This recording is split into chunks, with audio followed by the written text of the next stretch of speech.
Hi there, I'm Decoding Trolls. I'm here to talk to you, give you some good news and some bad news.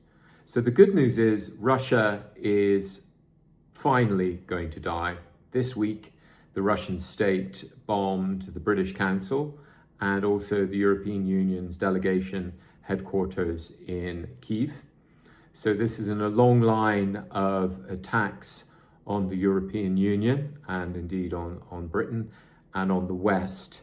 And in some ways, although it will pass many people by, this is the beginning of the end for Russia. This kind of senseless violence cannot stand. We will remember the first protests around the 21st of November 2013 broke out in Kyiv, which were protests against the refusal by the then pro-Russia president of Ukraine to sign a European Economic Association agreement. Yanukovych, the then Ukrainian president, his chief advisor was a chap called Paul Manafort, who was later jailed for tax fraud and acting as an unregistered foreign agent for the Ukrainian government. Manafort is back advising Trump now, and so when Russian propaganda talks about a CIA plot to capture Ukraine, that is kind of true, but not in the way the Russians mean, because it was a plot between Paul Manafort, who was paid for by 4 pro-Russia oligarchs, to divide and ruin Ukraine from, I think it was around 2005 onwards, when he began to advise Yanukovych, until Yanukovych ran away in February 2014 after these protests. And Paul Manafort's own children, in leaked text messages from a year after the Heavenly 100 were murdered in the Maidan by snipers acting under Russian provocation in Kyiv. It was Paul Manafort's idea, according to his children, his own children, that the protesters should be violently suppressed, which would create pressure from the European Union to pressure the demonstrators to accept the continuation of his boss, Yanukovych's presidency. And in fact, the current Polish foreign minister at the time was also foreign minister of Poland. He was in Kyiv at the time, and he had negotiated a deal between the demonstrators and the Ukrainian authorities at the time that the demonstrators would stand down. But this deal was messed up when Yanukovych ran away. So we see many of the same players are involved now, 10, 11 years later, in what is going on in Ukraine. The European Union is one of them. Paul Manafort is still advising Donald Trump. Sikorski is now again Polish foreign minister. The demonstrators on the Maidan are no longer a large subset of the Ukrainian population. They are the entire Ukrainian population, and they are not just a raggle-taggle army of football supporters organizing around 2 Pravi Sector and Azov battalion in Kyiv to hold back the might of the Second Army of the world. Ukraine's army is probably the preeminent army in the world at the moment due to their integration of drone technology and tactics, which have brought and are bringing Russia to its knees. So when Russia this week bombed the European Union delegation in Kyiv, this is a message from Russia which is well received and understood by people such as me and others who have been following this conflict at close quarters since the very beginning. And I spent 7 years in Eastern Ukraine working for the Organization for Security and Cooperation of Europe. And what is going on in Ukraine informs all of my work. And it is not just because it informs my work that I am interested in Ukraine. It is that from very early on, it became clear to me from really the summer of 2016, when Paul Manafort, who strangely at the time had suddenly become Donald Trump's campaign manager, and Tom Barrack, who was Donald Trump's best friend, who was later also convicted of acting as a foreign agent and who is now resurrected as the United States ambassador to Turkey. Tom Barrack and Paul Manafort arranged for the commitment in the Republican Party's platform for the 2016 presidential election to take away the commitment to arm Ukraine. And at the time, we're only talking about Javelin missile systems, so anti-tank missile systems, which people like me who didn't know much about military things at the time thought would be enough to hold back the Russians. And sure, for the first week of the full-scale invasion in February 2022, having anti-tank missile systems, each costing, I think, around 200,000 euros or $200,000, was great. But it was a complement to the civil and military discipline and enthusiasm and innovation, which drove the Russians back finally from Kyiv after the Russians lost the Battle of Mostin on the 28th of March 2022. And Russia then retreated and declared that phase one of the special military operation was over and that then they would begin phase two. And at the time the Russians were briefing that phase two would be concluded by so-called Victory Day, which is May 9th in 2022.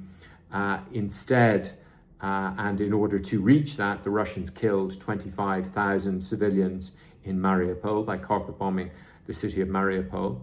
They also killed 10,000 civilians in a city where I lived for 3 years, between 2015, 2018 in Severodonetsk. And yet on Victory Day 2022, I'll post the picture, rather than Putin declaring victory, he sat at the Victory Day parade with a blanket around his knees. And then it was briefed that by the end of June, Russia would have concluded phase two. And remember, at this time, phase two is publicly simply to occupy Luhansk and Donetsk oblasts, which Russia had been trying to occupy since 2014 and had initially been held back by a raggle-taggle army focused around two football supporters groups that manifested as Pravy Sector, Right Sector, and the Azov Battalion, which today is now a part of the Ukrainian army and a storied part of the Ukrainian army, another character in our story. By the end of June 2022, Russia still hadn't captured all of Donetsk and Luhansk. So they've concocted this plan to conquer city Bakhmut, which they thought was a realizable goal. By the end of July, they sent their best forces there under the command of the chef of Disinfolklore, Prigozhin, who had got Donald Trump elected in 2016 through his disinformation operations, who got Brexit done in Britain, also in 2016. And Prigozhin's Wagner military units were eviscerated in Bakhmut, and as I record this now today, it is being reported that their successors in Mali are being run out of Mali and run out of Africa as well. And Ukraine did that. Ukraine destroyed Russia's best elite army unit under the brand, the neo-Nazi, the Nazi brand Wagner, founded by Utkin, a Russian soldier, and first manifested in Ukraine when I was there in 2014, 2015 in Luhansk, and then became part of the Disinfolklore apparatus because they were seen as such a fierce, formidable force which was involved in the deaths of hundreds of thousands of people in Syria, which drove millions of refugees into Europe, which led to Orban's election, the Law and Justice Party's election in Poland, and of course to Brexit. So the carpet bombing of Syria by the Russian army was part of their strategy to bring about political change in Europe, Also, because that carpet bombing began, remember, in September 2015, all to deliver Ukraine to Russia.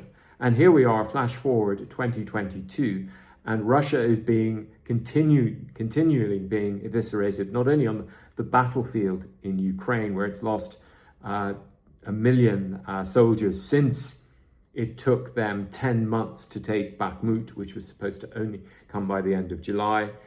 Because of the delays in Bakhmut being held there by the Ukrainian army. And of course, Bakhmut was a strategic dead end. It led nowhere. The conquest of Bakhmut delivered Russia no closer geographically or strategically to winning phase 2, which was to conquer and occupy all of Luhansk and Donetsk by at that time, it was supposed to be the 1st of September.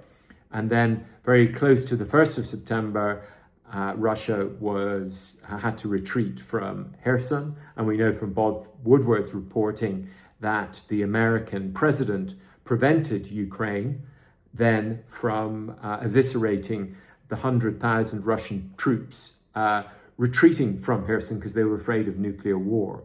And so instead of destroying the Russian army as it retreated, which is allowed in the laws of war, Ukraine had to let them go in order to keep American support on board, the tepid American military support at that time on board.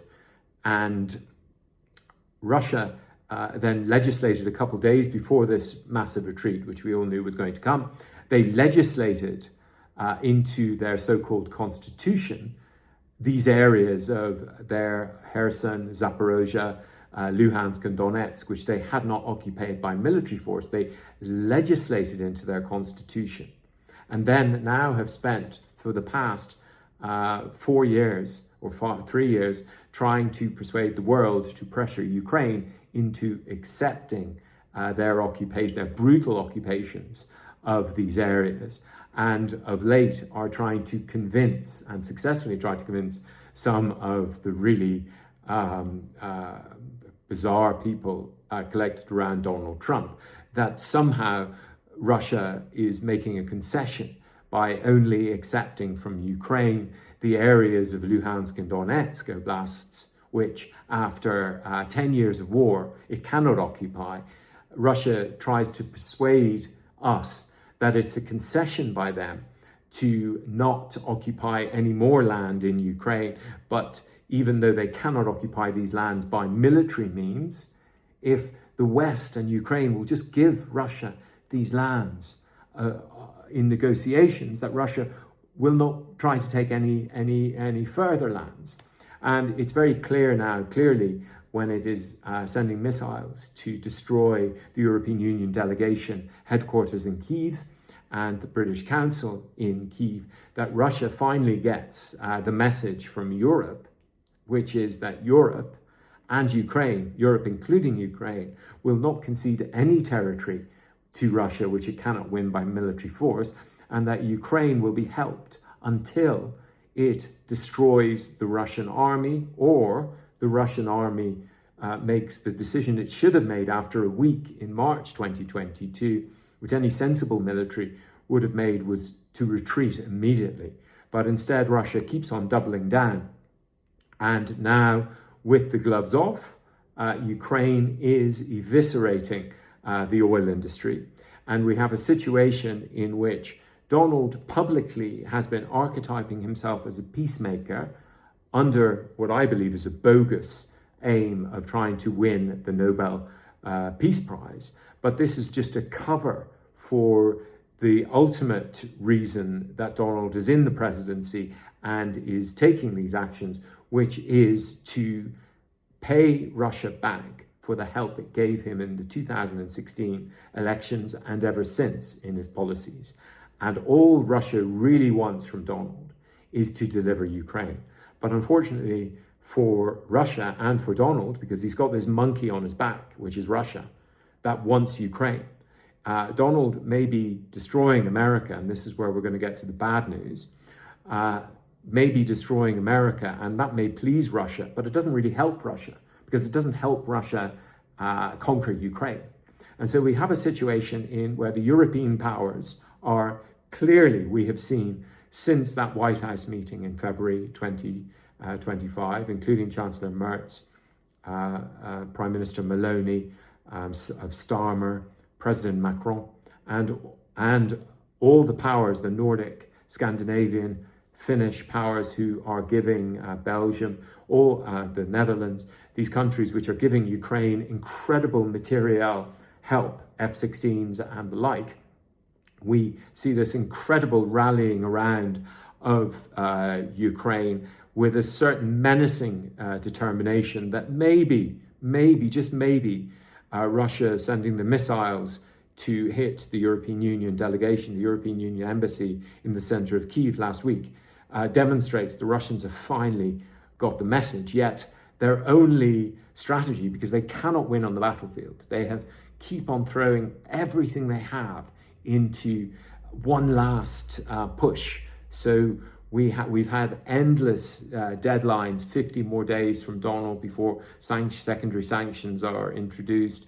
Donald is convinced by the Russians, we just need 50 more days to take more land, to take Pokrovsk, which again was a strategically important city in 2014, but is no longer a strategically important city. It's a road to nowhere for the Russians.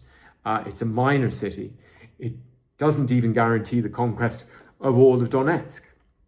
And yet they have spent another hundreds of thousands of men, of souls, of lives on it. And in the past few days, all of their advances over the past 6 to 8 weeks in Pokrovsk, or most of them, have been rolled back by the mighty Ukrainian army, with their amazing tactics and their integration, their world-class, never before been seen. The US Army boasted yesterday that it has done the first drone-on-drone kill. So it has used a drone to shoot down an aircraft. Ukraine did that a year ago in battle. It shot down a Russian fighter jet. It shot down Russian helicopters. It destroyed a third of Russia's strategic bomber fleet in one operation using drones. And the list goes on of the achievements of Ukraine. And there we have the US Army boasting that it's managed in clinical type situation, in an exercise, to use a drone to shoot down an aircraft.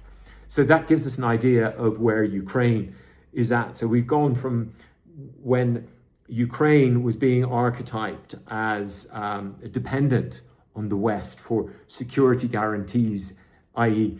the Western armies would come in to save Ukrainian army. Now, this has been switched completely the other way around, and it's the Ukrainian army upon which the security of Europe depends. It is the pivot around, it's the core.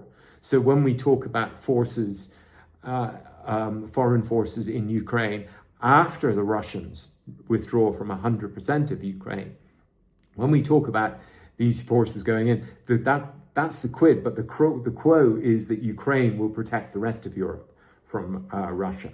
Because now we know America is no longer dependable, and NATO, which is constructed around having American forces as its core.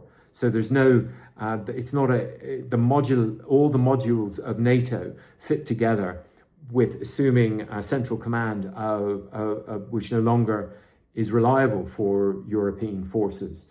And therefore we need, as Chancellor Merz stated in a Politico interview about a month before he was elected, he understood we need a new security architecture in Europe. And there's only one military force in Europe around which we can build that.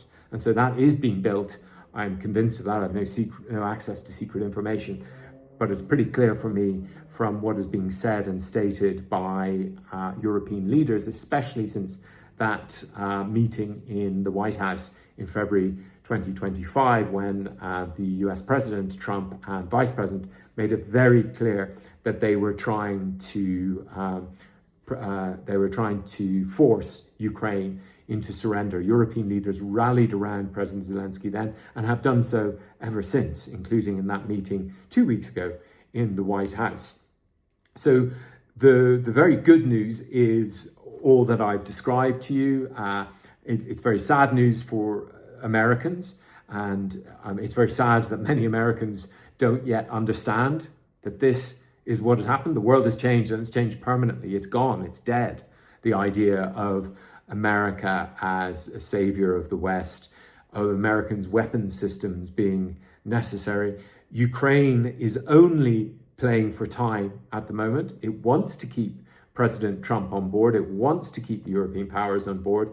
No one is ready yet for a concrete withdrawal from America.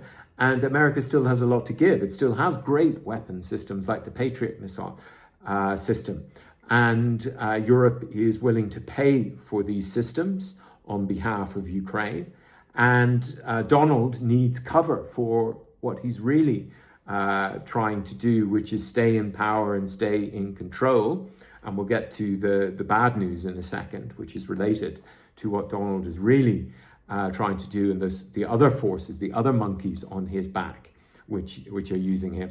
And so the situation at the moment is that Europe has persuaded Donald that America should sell weapons. So this addresses the false idea that Ukraine was being a supplicant and a parasite on American generosity, when, of course, as we understand, it was America which persuaded Ukraine to give up its strategic bomber fleet, to give up its nuclear weapons in exchange for what turned out to be false assurances that America would protect Ukraine. American weaponry under Biden was given secondhand stuff, which was basically worthless in inventory, and then by having to replace it, American jobs were created. But anyway, MAGA needed to archetype Ukraine as a parasite in order to help its Russian backers. And this whole myth arose that Ukraine was a parasite on America, rather than claiming its just right under the Budapest Memorandum of 1994, when it gave up its nuclear arsenal in exchange for security guarantees, security assurances, whatever you want to call them. There was no President Clinton didn't say, "Oh, we're not going to protect you. We're going to throw you to the wolves." And so, as part of that whole game that MAGA played, Europe's now response to it is, "Okay, well, we'll pay for the weapons." And of course, Europe is one of America's greatest customers for its weaponry, which is a big part of its military industrial complex. And Europe has a lot of leverage there. And so by saying it will pay for these weapons, it has pulled a rug from under Donald and the people around him, so they can hardly say no. So we have seen announcements of weapons sales to Ukraine, advanced weapon systems, which are very welcome. Many people like me who have been watching this very closely will believe them when they're actually delivered. But that whole game is going quite well from a European and Ukrainian perspective. Donald is pretending to seek peace. Donald is pretending to help Ukraine, and Europe is pretending to accept that Donald is genuinely seeking peace, and Ukraine is doing the same. And so on that whole shadow game, which is away from the actual battlefield, and away from Ukraine's evisceration of the Russian oil industry, 17 to 20% of refinery capacity gone in the past three weeks, another two gone last night, two refineries gone last night. And it seems nothing will stop Ukraine now from completely destroying the entire basis of the entire Russian economy at this stage. And that's why I say it's great news that Russia is being deleted. And we'll talk again in the future about what's going to succeed Russia and the future there. We're talking maybe 30, 40 sovereign states, a lot of opportunities for us, a whole new way of helping states develop and evolve, and the debts, the trillions in debts, will reside in Muscovy and the people in Muscovy, and they will be contained using drone and missile technology, which Ukraine has already developed, and possibly they will be able to repay their debts if they have any assets left using those assets. But that's a whole other story, which is reimagining Central Asia without the white supremacist European Muscovite colonizers using terror, falsification, murder, genocide, mass population movement, starvation, economic starvation, and just the most ridiculously inefficient governance system that humankind has ever invented. So keeping this white supremacist Muscovite horde confined to barracks, confined to this tiny part of Europe, probably along the borders that Muscovy had in 1492 or even in 1792 before the Russian Empire was declared. And then the rest of Central Asia will be divided between Europe, China and America. And so we will see a new great game, which is already emerging, and it's wonderful. We'll focus on that in the future. That is great news. Now, the bad news is the cost of all of this inside the American hierarchy has been that basically Russia, in order to conquer Ukraine, got to dominate the American presidency from the 2016 elections and 2020 elections. They lost.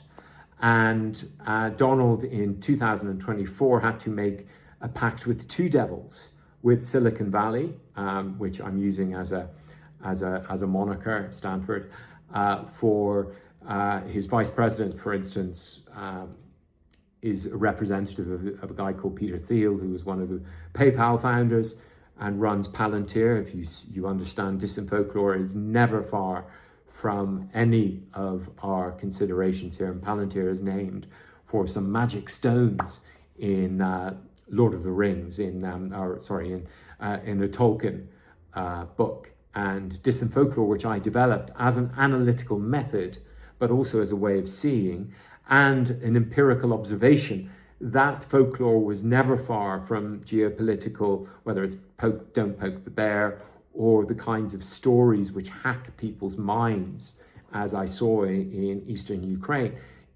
to such an extent that they lose their identities. Disinfolklore is not far away from anywhere. I didn't know about Palantir at that point, but it's totally hooked in to what I'm going to talk about now, which is the bad news in many respects. So if we look at the world as it existed, say, in 1780, 1790, around the time of the French Revolution, we are looking at this small area which overthrows the monarch and executes them and establishes a totally new form of democratic governance, liberty, equality, fraternity, solidarity.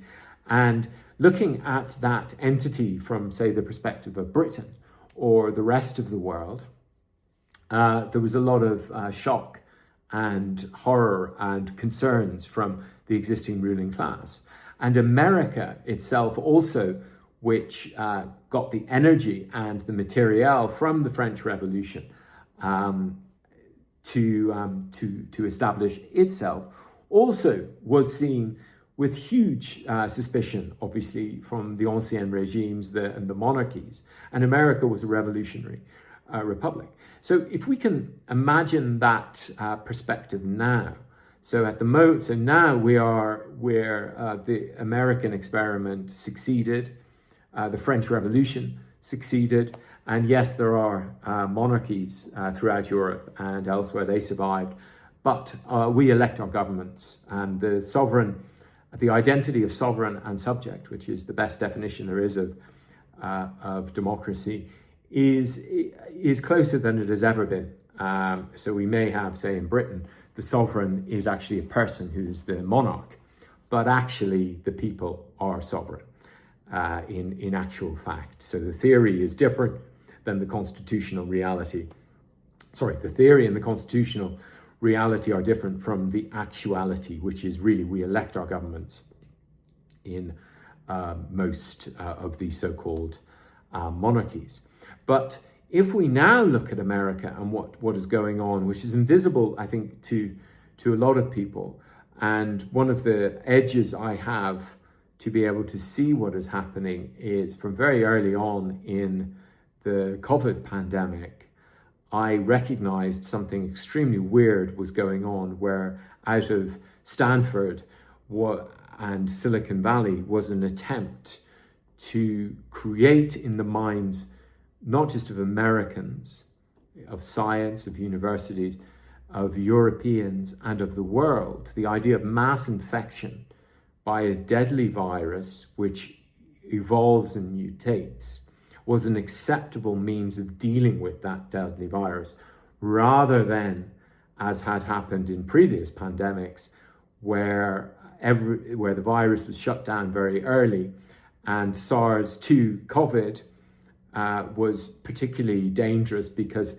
it has something that its predecessor, SARS-1, didn't have, which is it cleaves to the ACE2 receptors. We've got them everywhere in our brain, all over our body, in all of our cells, and all of our arteries, ACE2 receptors, where SARS-1 didn't cleave to those particular access points to our cells.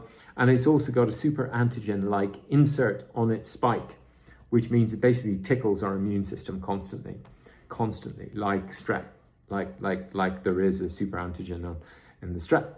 And these are two massive differences. They're physical differences in this virus. But very early on, we had an intuition that it was terrible. And we had all these lockdowns or not lockdowns and debates about lockdowns and all that.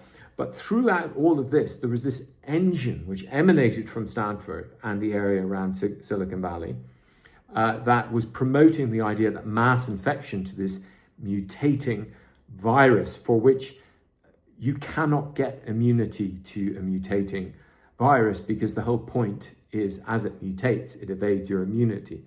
And there was a time, there was a moment, it was quite a long moment really, until they let COVID go in Britain. And Alpha was brewed, and then we ended up with Delta. And then so many experts said, oh, Delta, that's the last throw of the dice.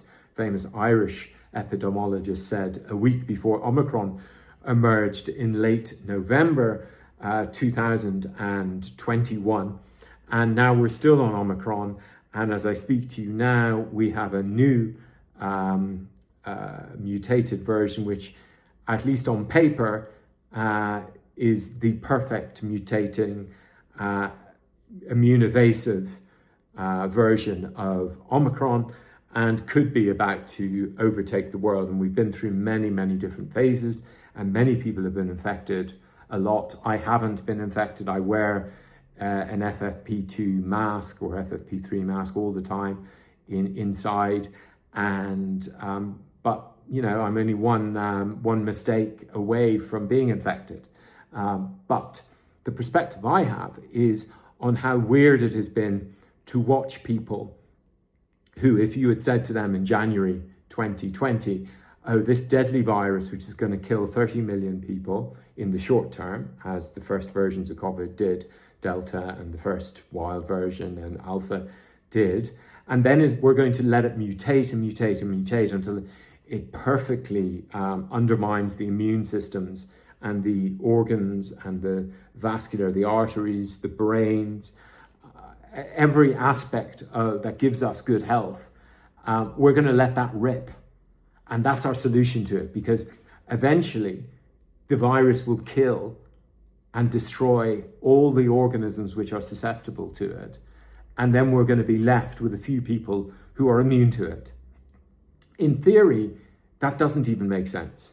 But if I'd said that to you in January 2020, that's how we're going to deal with the virus, you would have said to me that was mad. And there was a huge furore in England on the 13th of March 2020, when it was revealed that they were, in the terms of then Prime Minister advisor, who was obsessed with Silicon Valley and really tuned in to these people that I'm going to talk about, bad news, who are now in charge of the CDC and the National Institute of Health in America, and have been appointed by anti-vax RFK Jr., who spent years promoting Russian information warfare vectors about Ukraine, and now is health secretary and is basically cancelling public health and vaccinations and is promoting all sorts of quack methods. If I had said to you in January 2020, this is what's going to happen,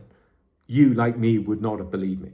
And yet there were people in Stanford, within a few miles of Stanford, including Peter Thiel, who has just had his man appointed to the head of the CDC and who is behind JD Vance, and which is the other monkey on Donald Trump's back.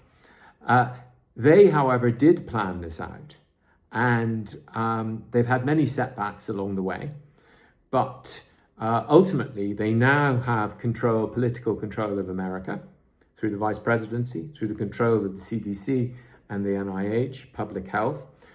They have all of the data from Social Security, all that Dodge stuff, which is all working through Palantir systems. So everyone is going to be tuned, heard, and conditioned by the behaviorists, by this behavioralist ideology which rules their thinking.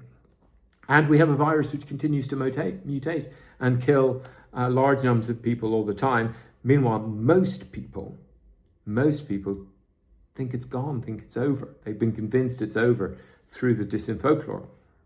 So we have this mad situation, although it's not mad because it's now normal. It's literally normalized and it's all around us. It's all verifiable. Nothing I'm telling you here is in any way revolutionary. It may sound mad, but I've got hundreds of journal peer-reviewed articles from Nature, from Science, from the preeminent journals pointing to all of the empirically grounded assertions about how COVID is really bad news for all of us. And the people who brought us this idea of mass infection, who were able to conceive of the idea and then were able to execute it. They were able to get it, for instance, mainstreamed into UK government policy over the course of a couple months in early 2020, such that Alpha was brewed, such that Delta was then brewed, and then it became really almost basically impossible to control COVID, and then became more normalized, so that people are constantly getting sick, but they don't blame COVID, they blame the other thing, and all their other illnesses are being activated, whether it's cancer or other Epstein-Barr's or all these other viruses which COVID reactivates in us. And most of us aren't even aware of it. And this is the other monkey on Donald's back. So Donald, as an empty shell, is to some extent controlled by the Russians. But the Russians, as I say, thankfully, the good news is they're dead. And they have been outwitted and outsmarted by the Americans, by the Peter Thiels of the world. They've been played by them. So they used them to get Donald elected. And now Donald is elected. Now the CDC is in control of the anti-vaxxers, the mass infectionists, the people whose whole philosophy is really depopulation. And this is the outcome and the aim and the goal and the effect of the policies which are being unfurled. So we read the stories, we read the disinfolklore day by day, the latest shocking thing, but the whole system, that's what I'm giving you right now, the whole system of what is actually happening. And this is why I'd like you to look at what is happening in America from the perspective of how most of Europe looked at France or America in the late 18th century. And that's really the most positive way I can put it, because Peter Thiel and the people around him, the people running America now, controlling Donald, who actually don't mind so much if Ukraine wins. So if it looked like it was going to help them that Ukraine loses or that Russia is their ally, they wouldn't care to sacrifice Ukraine. But as I understand it, Palantir has helped Ukraine quite a lot. Ukraine has become so powerful and such a powerful force and has asserted itself so strongly that from their perspective, Ukraine can win and it doesn't matter to them. So Ukraine can make an ally of this crew, the Stanford, the Silicon Valley, the Peter Thiel crew. And that's very positive for the world, but also for Ukraine supporters and obviously for Ukraine. It's very bad news for Russia because they bet everything that they could crush Ukraine. and by conquering America, by getting their man into the White House, that they would be able to then get Ukraine and conquer Ukraine. But the bad news for the Russians is not only that Ukraine is eviscerating them, but Peter Thiel and co., the Americans have outsmarted them and are more powerful than them. So this, by taking control of the American government and by the American state, just at the time when Russia is weakest, and for instance, in the public health element, is how we can see how powerful the people around J.D. Vance are. So they managed to convince the world that mass infection was a proper way of dealing with this virus rather than eradication, which was what humanity for the past 100 years have tried to do. They've managed to brainwash them. And if we remember how long it took China to, and even now China is more careful than Western countries, but China was like with lockdowns for about 2 years after COVID came out. But eventually, even it was swept aside. We all remember Putler's long table and how they dealt with it. But it was the philosophy coming out of Stanford and Silicon Valley, the idea that we don't need to lock down. We'll be able to convince people to offer themselves up for death, to sacrifice their granny on the altar of this false theory that mass infection to a mutating virus would lead to the eradication of that virus, that the more times you were infected, the better it was for your immune system.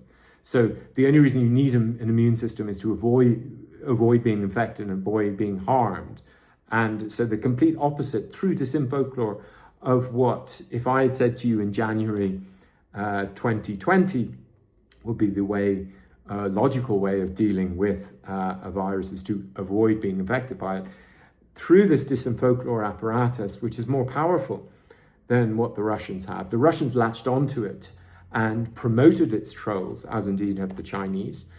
We have a lot of documentary evidence in Ukraine. I did a lot of work actually on COVID in Ukraine before the full-scale invasion, speaking to all of the elected leaders in areas which are now occupied by the Russians about how they were dealing with the pandemic. And at the time, we had a lot of New Age spiritualists, Vedic people, who were basically Russian patsies in Ukraine, suddenly switched to become anti-vax YouTubers. Then they started organizing rallies, the same people organizing rallies against lockdowns, which wasn't really in Ukraine anyway, although they did take it extremely seriously and still are. I read that masks have been reintroduced to hospitals in Ukraine just yesterday. So that this ideology of anti-vax, and we saw the protests and far right. So Russia was able to latch on to that, as was the Chinese, but they didn't create it. It was created in California, where all these world-beating ideas were created, including the software I'm using here, the hardware I'm using here. So what we have here is the bad news. The good news is that Russia's gone, is being deleted, and watch with great enjoyment as this happens, because for hundreds of years, Russia has killed millions of people every decade or so and done really terrible things. It's the worst, really the worst of humanity, the worst of white Europeanness, which managed to occupy the lands between the Baltic Sea and the Sea of Japan, and have held on to them for hundreds of years by doing the most horrific things. So the final destruction of the Russian state and its splintering into many different sovereign states offers great opportunities. But whatever the worst is to come from this, it will not be as bad. It cannot be as bad as what has already been done by Russia. So that's the good news.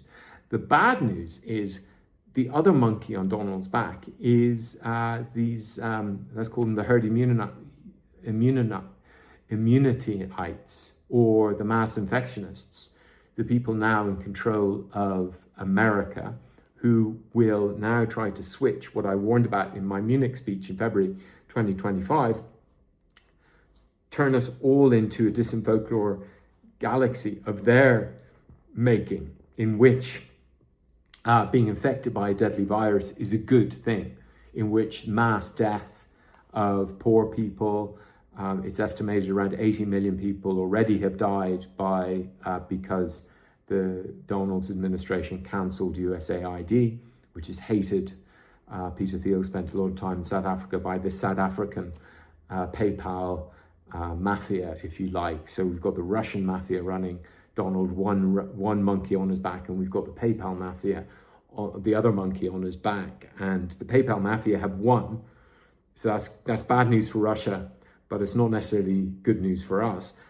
But the one thing I really want to communicate today is the appointment this week of Jim O'Neill as head of the CDC, who is one of Peter Thiel's lieutenants, is in many ways the end of the beginning, the first phase, which began in January 2020 with the idea that we will persuade the world to accept mass infection, mass death as a proper way of dealing with a mutating, evolving virus that cleaves to our ACE2 receptors all over our body and has a super antigen like insert and so many tricks up its sleeve that we can now see in weekly papers published by Nature or Science or in Cell and various world-leading journals, that the proper way of dealing with that was by promoting mass infection. Now these crew are triumphant. They're in charge of public health in America, and their ideas will roll out across the entire world. And it's not just their public health ideas. These are just a means to an end for them. They want to create sovereign cities. They will, Washington, D.C. is probably about to be given to Peter Thiel and this idea. They're trying to overtake Greenland and create a sovereign state there which is outside the current international legal system. So this is a really revolutionary movement, which is as different from the norms today as America and France, revolutionary France, were from the norms of the late 18th century. And that's the message I want to leave with you today. I'm in no way saying it will be as good as America, which was amazing at its best, and France, which still is amazing at its best, was. Tens of millions of people have already been killed, not just by COVID, but by the cancellation of USAID just in a few months, or the great work that they did. And this is just the beginning. So the ambition, the diabolical ambition of this crew of people is off the scale. It is on a level with the terror, with the French terror, or with the tactics the American revolutionaries used of killing every English person they could find in Boston and the like. And so I suppose my only message to you today is stock up on masks and compute the data through this perspective, and be careful out there, and we'll keep interpreting reality the best we can, decoding trolls at your service.